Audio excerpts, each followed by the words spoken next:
This is Xcina Consulting working in partnership with the London Digital Security Centre. This podcast forms part of the LDSC May theme, Ensuring Compliance. Speaking on today's podcast is Mark Child, Executive Managing Director of Xcina Consulting. Welcome along, Mark. Why do we need to comply with the General Data Protection Regulation? Actually, why do we need to comply with any regulation at all? Thanks, Sarah, and a great starter for 10. All of us in our time have had to comply with the law, with regulation, with legislation, and we probably didn't like it. Unfortunately, these things are there, and they're generally put there in order to protect us, organisations, etc., and help improve process controls around, in this particular case, what we're talking about is General Data Protection Regulation and therefore personal data. In the case of the GDPR, the EU directive was formally adopted on the 25th of May 2016. That gave all organisations a 2-year implementation period. Unfortunately, and for whatever reason, a lot of organisations either chose to ignore or even delay their GDPR effort. It becomes law on the 25th of May 2018, and everyone needs to be ready by then. And what happens if we don't comply? Fines. It's as simple as that. Under the old UK Data Protection Act 1998, the highest fine that could be administered was £500,000. Underneath GDPR, it's £17 million or 4% of your annual global turnover. So a material uplift in terms of the fining regime.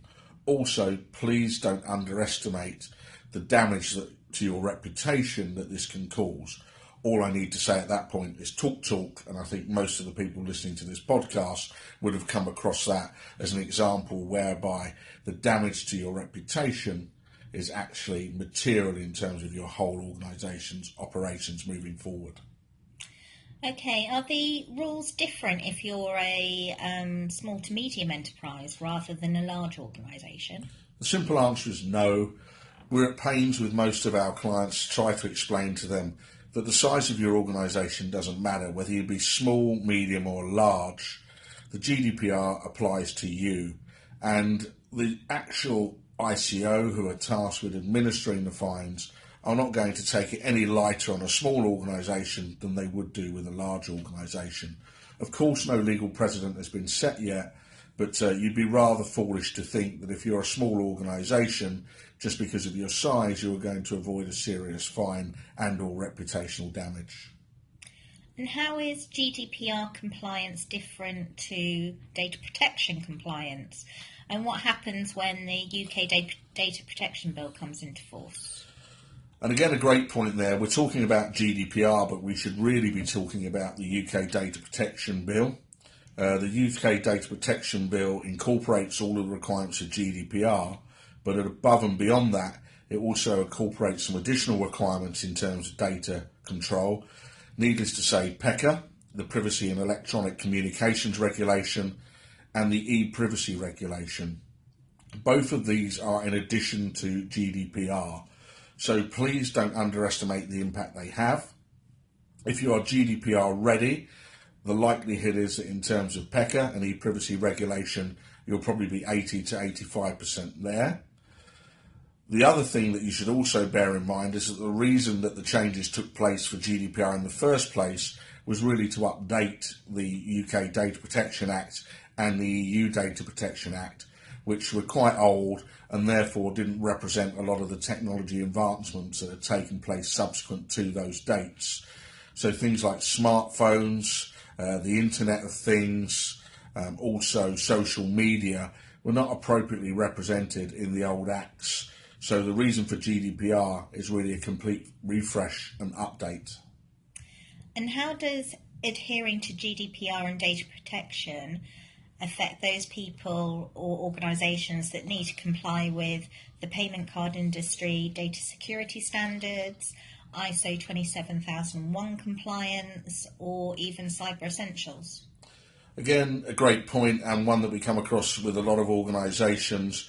What I would say is the focus of all three of those requirements is largely IT security, which is a really important part of GDPR, but it is just one component part of GDPR. Please don't delude yourself into thinking that because you're ISO 27001 compliant, PCI DSS compliant, or have achieved cyber essentials, that you're entirely ready for GDPR.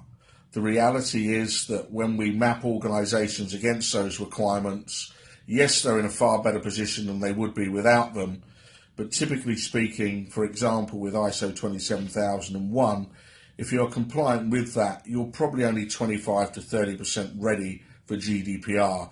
There are a whole host of additional requirements that you need to consider. So please don't rest on your laurels. There are a lot of requirements above and beyond that are not covered in those pieces of legislation or regulation.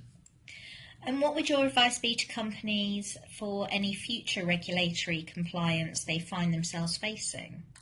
Give yourself time, plan appropriately, and leverage external expertise where required. Unfortunately, as I said earlier, there was a 2-year implementation period for GDPR, and it only appears in the last 3 to 6 months that organisations have actually started to take it seriously. There's been lots of TV campaigns, radio campaigns for all types and sizes of businesses. So to simply say you haven't heard of it, I think you find yourself in somewhat denial. If you do not give yourself time to plan and you do not consider appropriate support and resource, you are likely to find yourself in a position whereby come the 25th of May 2018, you certainly won't be GDPR ready. Well, thank you, Mark. That's been very interesting, very insightful. You've given everyone a lot to think about there, and time and preparation, I think, is the key to everything. Thanks very much, Sarah. As always, a pleasure to speak with you. Ladies and gentlemen, don't forget that our website at Xcina Consulting has lots of information contained within it, all of it free of charge to download. The LDSC website has a lot of information there, which is also free to download. And please, if the worst comes to the worst, we're really nice people, trust me. Don't feel that you can't give us a call and ask us some questions associated with GDPR. Thanks very much for listening to this podcast. Thanks, Mark. Bye.